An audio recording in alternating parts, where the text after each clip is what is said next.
Halo rekan semua, selamat datang kembali di channel Pertanian Terpadu. Masih bersama saya yang masih membahas tentang pertanian terintegrasi yang meliputi bidang pertanian, peternakan, perikanan, dan seterusnya.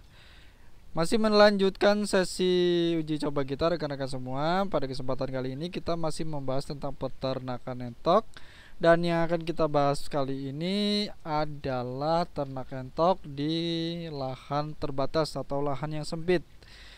Bagaimanakah jika kita punya lahan terbatas tetapi kita ingin beternak entok? Apakah bisa? Bisa. Caranya yaitu menggunakan strategi yang saya lakukan, yaitu beternak entok dengan sistem kandang box secara full atau secara penuh.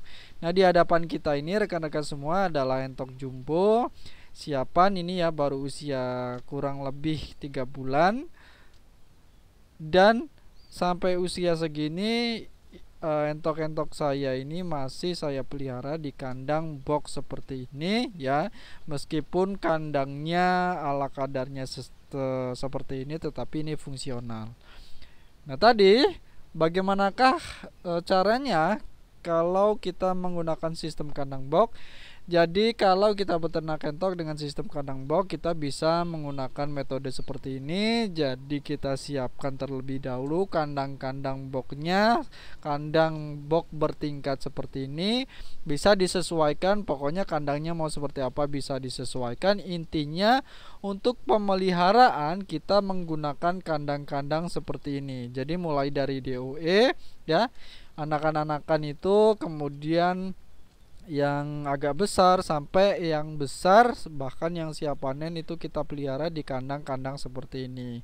Tujuannya yaitu untuk memaksimalkan fungsi luasan lahan yang terbatas yang kita miliki. Jadi dengan modal lahan yang hanya sepetak ini, yang tidak lebih dari 5 meter persegi ini, ya kita masih bisa muat populasi lebih dari 50 ekor, bahkan mungkin bisa dimaksimalkan lagi.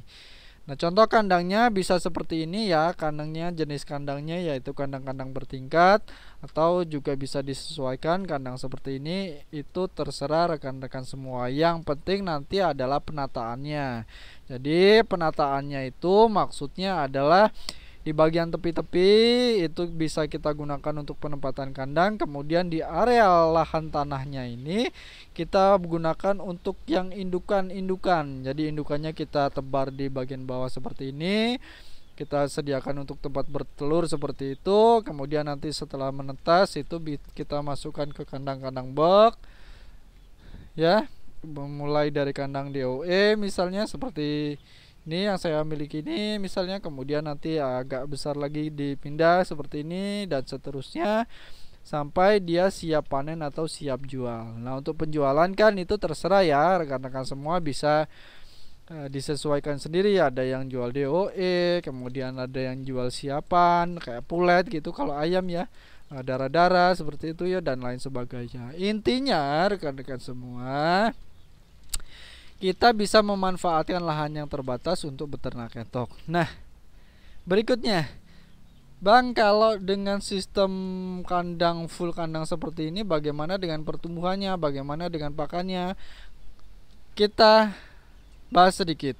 Kalau untuk pertumbuhan, menurut pengalaman yang saya amati di sini, pertumbuhannya dengan catatan pakannya sesuai ya. Pertumbuhannya itu jauh lebih bagus jika dibandingkan dengan yang di umbar di lahan yang lebih luas, karena entok-entok kita itu aktivitasnya hanya makan, kemudian istirahat, tidur, makan, tidur, minum, makan, tidur, seperti itu saja, sehingga pertumbuhannya bisa maksimal, apalagi kalau didukung dengan pakan yang bagus. Nah, itu. Kemudian bagaimana dengan pakannya, Bang? Nah, ini ya. Untuk pakan, karena entok-entok kita itu berada 24 jam di dalam kandang, maka nutrisi yang didapat itu sangat tergantung kepada asupan pakan yang kita berikan. Kalau pakannya jelek, ya sudah otomatis mereka tidak akan dapat bantuan dari manapun, karena yang makannya ya dari situ aja. Pertumbuhannya jelas akan kurang maksimal.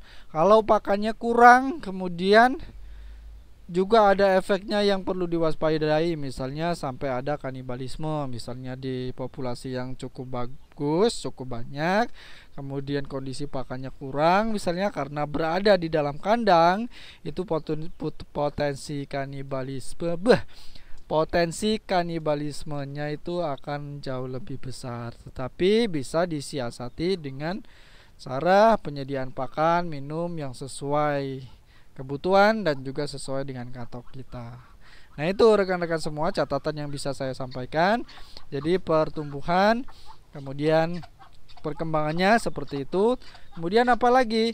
Nah, untuk lahan yang terbatas, karena lahannya tidak terlalu luas, apalagi untuk rekan-rekan semua yang beternak jenis entok-entok hias, misalnya entok jumbo seperti ini, kemudian rambon atau yang lainnya seperti itu ya, saya sangat menyarankan untuk bisa pada bagian tanah seperti ini sebaiknya diplester saja, jangan meniru ini, karena ini memang kondisi uji coba ya, sekalian uji coba, sekalian ya karena memang tidak ada modalnya ya. Jadi alangkah bagusnya kalau ini kita plester sekalian, tidak ada tanah, jadi kita semen, kita plester seperti itu, sehingga nanti rekan-rekan semua entok-entoknya nanti bisa bersih-bersih, kinclong-kinclong, tidak seperti yang punya saya ini. Ini meskipun entok jumbo, tetapi karena kondisi kandangnya kurang maksimal, jadi penampakannya seperti ini. Sangat tidak disarankan untuk entok-entok jenis entok hias, apalagi untuk kelas-kelas yang kontes. Nah, seperti itu. Apalagi ya? Saya rasa yang paling penting adalah beberapa hal yang sudah saya sampaikan tadi, rekan semua.